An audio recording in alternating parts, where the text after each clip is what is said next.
How to invest in the stock market when you're 45 plus years old and you don't know anything about investing in the stock market, but you still want to get to 1.75 million by the time you're old. Okay, so the first thing that I would do is I would go open an account over at Fidelity. This isn't sponsored. I just really like Fidelity because you can start investing with as little as $1 and that's pretty cool. Okay, then you'll get to this screen, and if you want to save money on taxes, I would open a retirement account, specifically a Roth IRA, so your money could grow tax-free. If you're like, nah, I want to have access to my money at any time, you could open a brokerage account too. Once you choose your account type, it's going to ask you a couple of different questions that are going to be really basic and should take you less than 5 minutes to fill out. And then you're going to connect your bank account to your new Roth IRA or your brokerage account, and you're going to transfer some money over into it. Then we have to buy investments.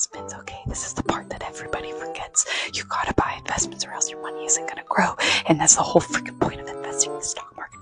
If you're like, well, Chloe, I don't know anything about picking my investments, that's okay. I'm about to show you, baby. Okay. Like if you're brand new to investing at the age of 40, I would probably recommend starting with something like FSKAX because it has every single stock in the US inside it. Like, look, it says 3,839 different holdings inside of it. That's a lot of stocks. But the average annual returns of this particular fund is about 9% on average per year. So to buy this, you just go click transact on the and then you're going to click trade. And then in the search bar, you're just going to put in FSKAX, and then this should show up and you can click buy. And then it will give you the option to just buy it one time or buy a recurring investment. I would do recurring if you can, because that's the best way to save for your futures. Then you'll get to this screen where you can enter in the amount that you want to put in each month, and then how often you want to put it here, and the frequency, and you can even schedule like a start date if you want to do it. Now, if you're trying to max out your Roth IRA for the year, this is like August right now, okay? So you have until April to max that out, which means you can put $7,000 a year into that Roth IRA. So if you're starting today,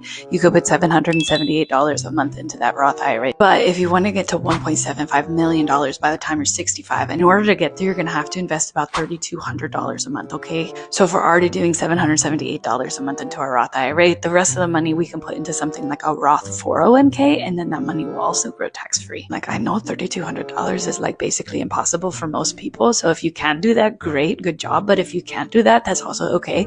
If you could do anything, that's going to help. I don't want it to discourage you from getting started, because like, even if you can only do $200 a month, like that's still going to be money for you in the future rather than having no money for you in the future. But also, like, I'm not going to lie to you and say that like, yeah, you can get $1 million by doing $200 a month for 20 years. Like, it doesn't work that way. So I want to tell you the honest answers. It's better to know than to not know, probably. I know this stuff can get kind of confusing and overwhelming, so if you need help, I have a free class, just comment training. Okay, good job.